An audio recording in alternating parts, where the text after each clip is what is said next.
Kisah inspirasi seterusnya adalah sebuah kisah yang mengangkat hubungan akrab seorang guru India dengan murid-muridnya yang berbilang bangsa dan agama.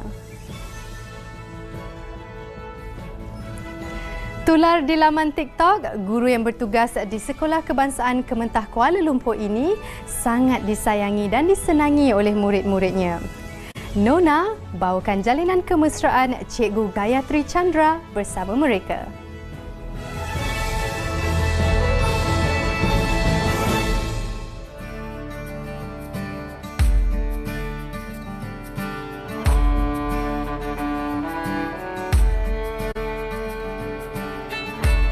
Kasih sayang tidak mengenal bangsa, rasa hormat tidak mengenal agama. Rutin setiap paginya adalah untuk mendidik anak bangsa. Bergelar pendidik sejak 3 tahun lalu, wanita berusia 27 tahun ini gembira dapat berkongsi ilmu dengan anak muridnya. Selamat pagi, cikgu. Okay,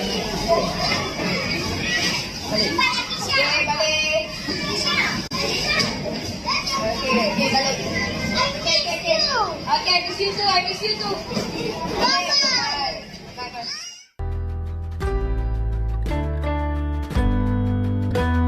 Tular di media sosial, hubungan akrab antara Cikgu Gayatri berbangsa India bersama anak-anak muridnya berbangsa Melayu mendapat reaksi positif dalam kalangan netizen. Kisah Cikgu Gayatri Chandra Segaran menjadi simbolik perpaduan bangsa. Actually, saya upload video-video seperti ini sebab saya nak menunjukkan hubungan antara saya dengan anak murid saya lah. Lepas tu, saya juga impress dengan amalan-amalan baik yang ada dalam setiap individu murid-murid tersebut. Mereka ni baru berumur 7 tahun, tapi cara mereka menghormati cikgu-cikgu dekat sekolah ini memang menyentuh hati saya. So I thought why we grab the opportunity, mengambil peluang ini untuk menunjukkan amalan baik ini masih ada dalam kalangan murid-murid di sekolah inilah. Tidak meletakkan jurang antara guru dan pelajar, Cikgu Gayatri menerapkan pendekatan yang mesra bagi mewujudkan keselesaan kepada anak muridnya dalam menimba ilmu. Sebagai seorang guru kan, kita kena tahu cara kita handle murid-murid. Sebagai contohnya cara berkomunikasi. Okey, saya sebagai seorang guru, saya selalu guna konsep bersahabat dengan murid-murid saya lah. Setiap guru ada pendekatan sendiri dalam melayan karena murid-murid. Dari pandangan saya melayan anak murid-murid saya tanpa mengira agama dan bangsa. Dan juga melayan murid-murid dengan adil dan saksamana tanpa mengira tahap pencapaian mereka. Okay? Percayalah kebolehan mereka. Jangan underestimate mereka, at the same time jangan overestimate. Kadang-kadang saya juga memberi ganjaran ke motivasi yang lebih untuk melayan sarana murid-murid dalam mengikut pendidikan abad ke-21.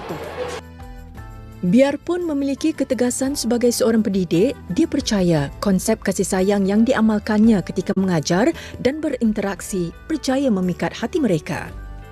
Cikgu Gaya belajar kita rajin-rajin dan Cikgu Gaya cantik. Esoknya ada matematik. Excited sangat.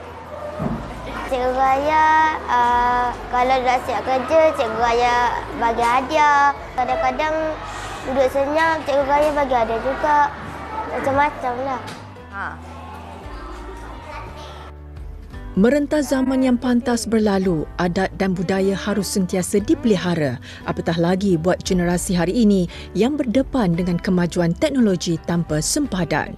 Tidak mengira kaum dan agama, Cikgu Manis ini dihormati seperti keluarga sendiri. Berpeluk salam, tanda sayang sudah menjadi kelaziman kepada mereka.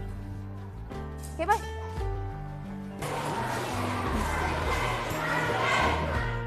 Saya amat gembiralah terhadap budaya ini sebab salam peluk ini merupakan budaya yang baik dalam kalangan bangsa Melayu kan. So saya sangat gembiralah apabila generasi sekarang masih mengamalkan budaya ini. So saya pun rasa amat bangga anak murid saya sendiri mengamalkan budaya ini tanpa mengira kaum, bangsa dan juga berfikiran secara terbuka lah.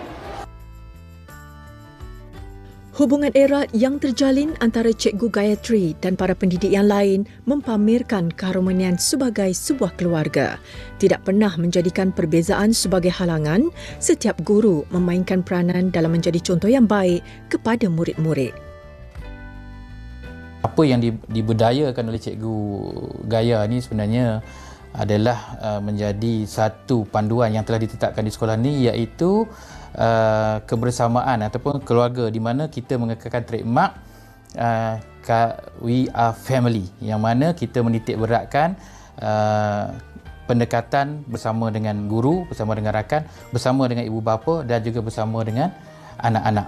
Budaya ini sememangnya telah diamalkan daripada permulaan anak-anak hadir ke sekolah sehinggalah anak itu meninggalkan kawasan sekolah, seperti mana yang dipamerkan dalam TikTok yang diperlihatkan itu. Menyedari dirinya sudah menjadi perhatian warganet, setiap reaksi dan komen yang diterimanya diambil sebagai satu bentuk motivasi yang positif. Komen bagaimana guru yang cikgu yang penyayang lah, cikgu yang baik hati lah, ada jugalah cikgu yang tegas, cikgu yang garang, tapi yang itu normal sahaja kan. Lagi satu, apa yang saya telah dapatlah selepas saya membaca semua komen lah, overall lah, masyarakat rasa gembira dan yakin bahawa guru-guru dapat melahirkan generasi yang bermutu. Okay, at the same time, mereka juga berfikir Cikgu Gaya ni ada something special bonding with students. So, yang tu telah menarik perhatian masyarakat lah. Lagi satu, apa yang paling saya suka ialah masyarakat ambil peluang ini untuk berkongsi pula pengalaman yang mereka telah lalui dengan cikgu-cikgu mereka dan juga memberi pandangan masing-masing.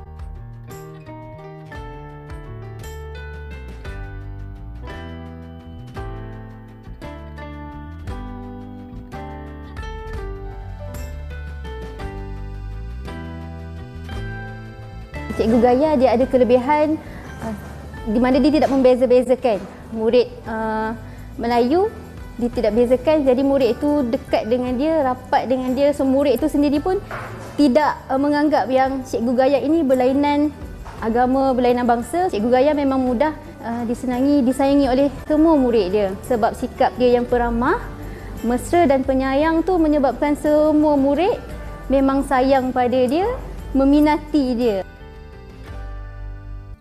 Saya berharaplah anak bangsa ni dapat hidup bersatu padu tanpa sebarang pertembungan budaya lah. So what we can do is generasi muda ni perlu dimaklumkan tentang kepentingan perpaduan sosial, pendamaian, sebab murid-murid ini, pelajar-pelajar inilah pemimpin masa depan. As a warga pendidik, kita seharusnya lah bekerjasama dalam melahirkan insan yang berfikiran secara terbuka dan juga saling memahami antara satu sama lain.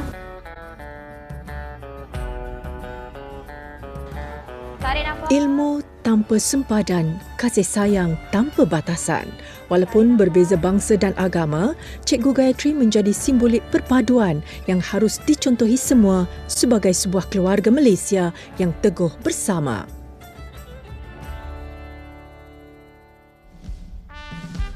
Selamat Hari Kebangsaan, kami sayang Malaysia. Selamat Hari Kebangsaan, keluarga Malaysia teguh bersama.